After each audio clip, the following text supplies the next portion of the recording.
बच्चों, आज हम व्यवसाय अध्ययन के महत्वपूर्ण विषय संगठन की अवधारणा को समझेंगे।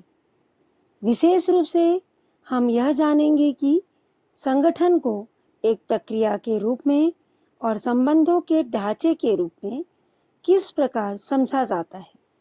सबसे पहले हम समझते हैं कि संगठन एक प्रक्रिया के रूप में क्या होता है।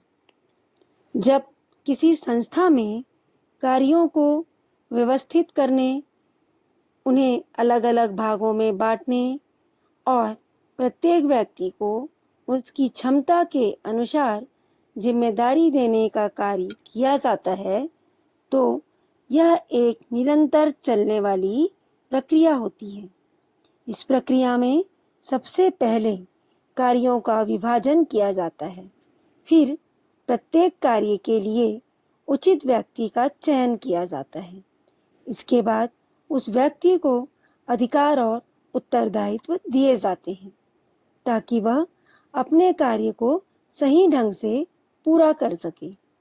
इस प्रकार कार्यों का निर्धारण, जिम्मेदारी का वितरण और समन्वय स्थापित करने की जो लगातार चलने वाली प्रक्रिया होती है, उसे संगठन एक प्रक्रिया के रूप में कहा जाता है।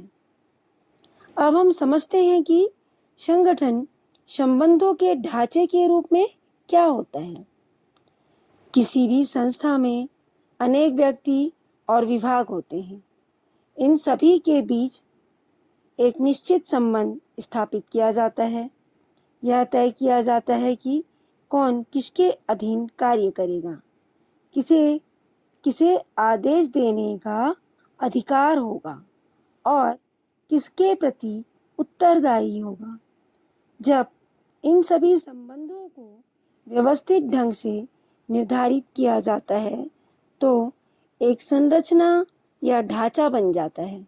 इसी ढांचे के अनुसार संस्था में सभी लोग अपने अपने कार्य करते हैं और आपस में सहयोग करते हैं।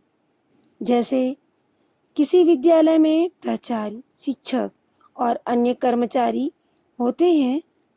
इन सभी के बीच एक निश्चित संबंध और जिम्मेदारी तय होती है। यही संबंधों का व्यवस्थित ढांचा संगठन को प्रभावी बनाता है। अंत में हम कह सकते हैं कि संगठन एक और निरंतर चलने वाली प्रक्रिया है, जिसमें कार्यों का विभाजन और जिम्मेदारियों का निर्धारण किया जाता है, और दूसरी ओर यह संबंधों का एक व्यवस्थित ढांचा भी है, जो संस्था के सभी लोगों को एक लक्ष्य की दिशा में कार्य करने के लिए जोड़ता है। इसी कारण संगठन किसी भी संस्था या व्यवसाय की सफलता का महत्वपूर्ण आधार